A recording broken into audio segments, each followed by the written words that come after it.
ठीक है बच्चों, तो अब हम जो है ओडोंटोजेनिक सिस्ट अपना स्टार्ट करने लगे हैं। ओडोंटोजेनिक सिस्ट यानी वो सिस्ट जो कोई भी टूथ फॉर्मिंग स्ट्रक्चर से जो है वो बन जाती है। तो यहाँ भी हमारे पास 3 स्ट्रक्चर ऐसे हैं कि जो हमारे पास सिस्ट को बनाने में जो है वो अपना किरदार अदा करते हैं।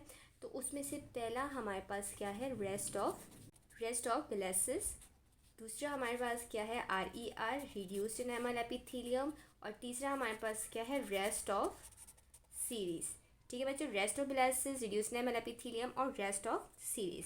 तो सबसे पहले हम स्टार्ट करते हैं कि रेस्ट ऑफ मिलासिस से बनने वाली सिस्ट हमारे पास कौन कौन सी आती हैं। इन सबको हम आगे डिटेल में भी पढ़ेंगे, फिलहाल अभी मैं आपको सिर्फ ओवरव्यू दूंगी। सबसे पहले बच्चों को ये पता होना चाहिए कि रेस्ट ऑफ मिलासिस है क्या। हमारे पास रेस्ट ऑफ मिलासिस जो है वो हर्स यानी हार्ट फिक्स रूट शीट के कुछ रेमिनेंट्स या बचे हुए सेल जो है वो हमारे पास होते हैं। तो अगर उन सेल्स में कोई पैथोलॉजी आ गई तो वो फ्यूचर में जाके हमारे पास सिस्ट बना सकती हैं। ठीक है, अब आपको सबसे पहले ये पता होना चाहिए कि हार्ट फिक्स रूट शीट जो है वो प्रेजेंट कहाँ पे होती है। हार्ट फिक्स रूट शीट हमारे पास जो है वो रूट पे प्रेजेंट होती है।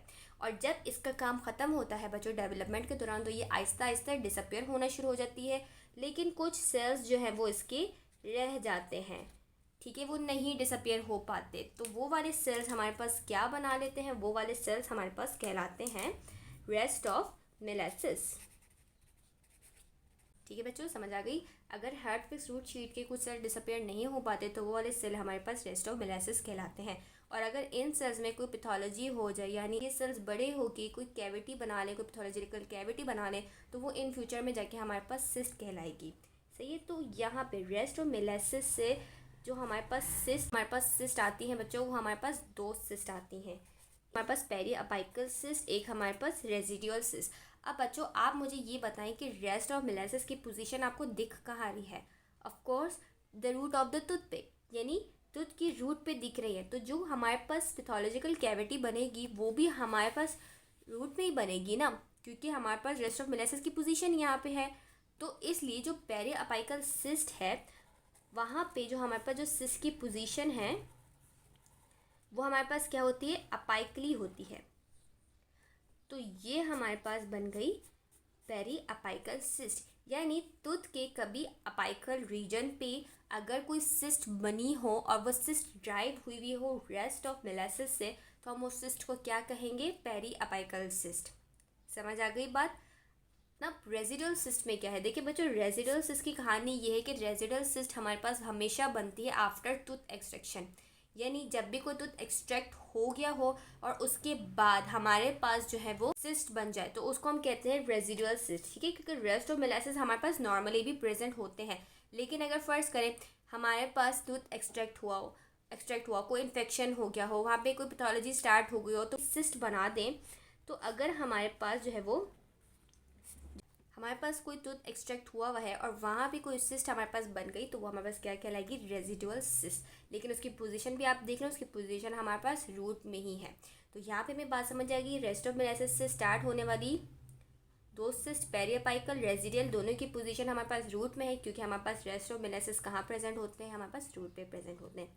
सही है बच्चों, अब हम नेक्स्ट उस पर चलते हैं, यानी रिड्यूस्ड एनामल एपिथेलियम। तो अब हमारे पास आ गई रिड्यूस्ड एनामल एपिथेलियम। सबसे पहले अब आपको ये पता होना चाहिए कि रिड्यूस्ड एनामल एपिथेलियम हमारे पास क्या है। आपको पता है कि रिड्यूस्ड एनामल एपिथेलियम जो है हमारे पास टूथ इरप्ट होने से पहले उसके ऊपर एक प्रोटेक्टिव लेयर हमारे पास जो है वो फॉर्म हो जाती है, जिसको हम कहते हैं RER, जो आउटर एनामल एपिथेलियम और डेंटल लैमिना से मिलके जो है वो बनती है सिर्फ टूथ को प्रोटेक्शन देने के लिए। तो अगर इसमें हमारे पास पैथोलॉजी हो जाए और यहाँ पे हमारे पास फ्लूइड फिल्ड होना शुरू हो जाए, तो उससे बनने वाली हमारे पास जो सिस्ट है वो कौन सी है बच्चों, वो 3 सिस्ट आती हैं। ठीक है, यानी एक हमारे पास आती है डेंटिजरस सिस्ट, एक हमारे पास इरप्शन सिस्ट, और तीसरी हमारे पास आती है पैराडेंटल सिस्ट। सही बच्चों, ऑब्वियस सी बात है इस सिस्ट की पोजीशन होगी क्राउन पे, यानी ये टूथ की क्राउन को चाहे वो इफेक्ट करे होगी। तो जो डेंटिजरस सिस्ट है ना बच्चों, वो भी हमारे पास क्या होता है, क्राउन ही इफेक्ट होता है। बस वो हमारे पास किससे एसोसिएट होती है, किसी भी इम्पैक्टेड टूथ से एसोसिएटेड होती है।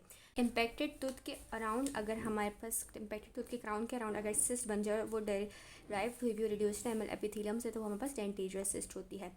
इरप्शन सिस्टम में हमारे पास क्या होता है, क्राउन ही हमारे पास जो है वो सराउंड होता है, बट टूथ जो है वो इरप्ट हो गया होता है।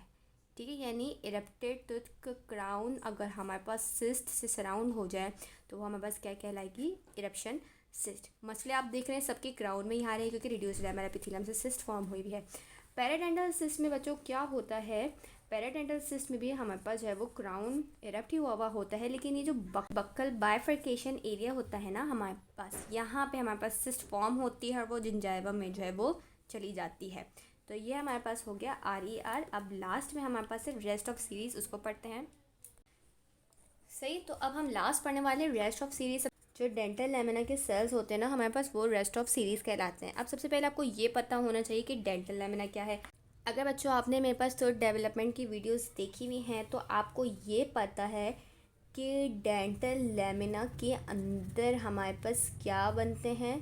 डेंटल लैमिना के अंदर बनते हैं हमारे पास टूथ जर्म। ठीक है, और वो टूथ जर्म से क्या बनता है, हमारे पास टूथ बनता है।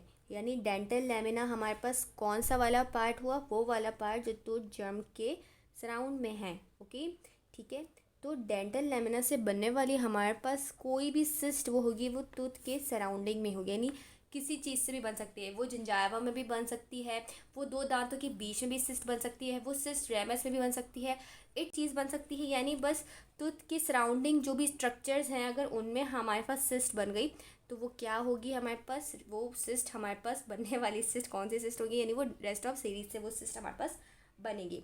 अब यहाँ पे हमारे पास सबसे पहले आ जाता है OKC, वो सिस्ट जो हमारे पास रेमस में फॉर्म होती है। इसमें हमारे पास जो सिस्ट आ जाती हैं OKC आ जाती हैं, हमारे पास लिटरल पेरिडोंटल सिस्ट आ जाती है, जिंजाइवल सिस्ट आ जाती है, या हमारे पास जो है वो ग्लैंडुलर सिस्ट आ जाती हैं।